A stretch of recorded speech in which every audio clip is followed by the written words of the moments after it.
right, we are here in beautiful Bryant Park. This is actually one of the smaller parks in New York City. It's only about 9 acres. If we are sitting away from enough people, I feel like we can... There we go. All right, so I want to go back a little ways on the history of this. Believe it or not, like many New York City parks, this land was at one point used as a potter's field. What's a potter's field, Katie? A potter's field is a free public burial ground. Oh. So if you can't afford a burial plot, which are like strikingly expensive sometimes, you could be buried for free in a potter's field. So Bryant Park is not alone here. I know that makes it sound weird and creepy, but this was a lot of our park spaces started off, including Washington Square Park is probably the best known. So this was a potter's field. But in 1842, if you think back to when we talked in our Central Park video about the opening of the Croton Aqueduct, bringing our fresh tap water into New York City, the water did come into the receiving reservoir up there where the Great Lawn is today, but then it came downtown to the distribution reservoir, which was right where the New York Public Library is. So much like the one in Central Park, coming to visit the distribution reservoir was kind of a thing, you know, for your Sunday strolling. Why not? So you had a little green space here that was called Reservoir Square.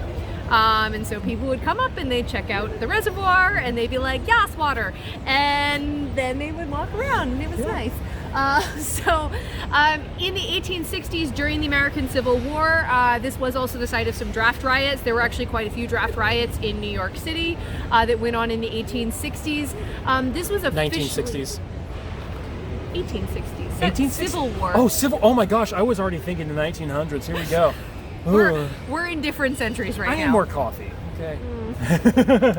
So, yes, the Civil War draft riots. Yes, we had more draft riots later.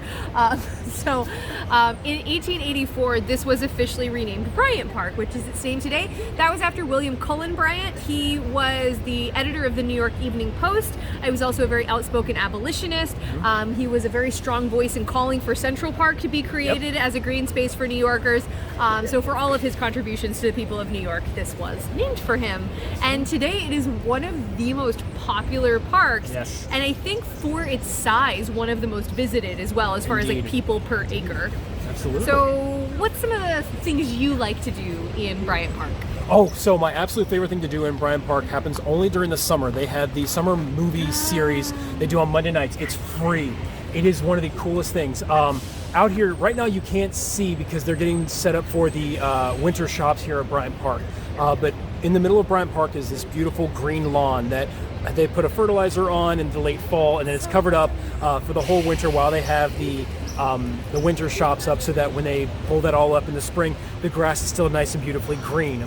Now, they close off the lawn during the day, and then at 5 p.m. on Mondays, they blow a foghorn, and people have lined up around the lawn, including our friend Kim, who has... If you're going to go to the Bryant Park movie, you want a Kim in your group.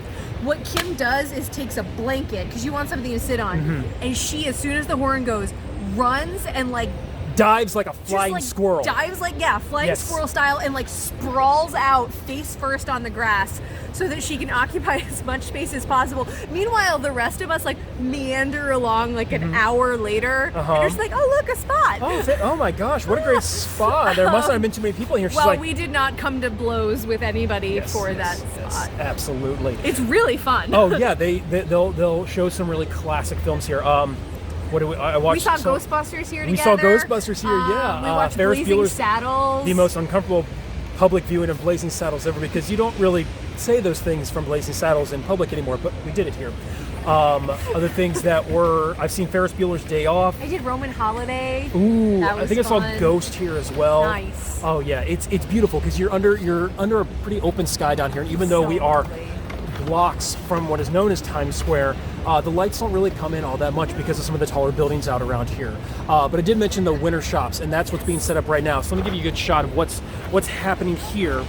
We are just coming to the end of October. This is all supposed to open up, I believe, October 30th, and it'll be up through the remainder of the holiday season. You come here and get some really, really lovely tchotchkes for the holidays if you want to adorn your Christmas tree with a New York ornament. You can find all sorts of things here. Come and support smaller local businesses here in New York and get great food. Yes. There is a crazy selection of food at the winter market.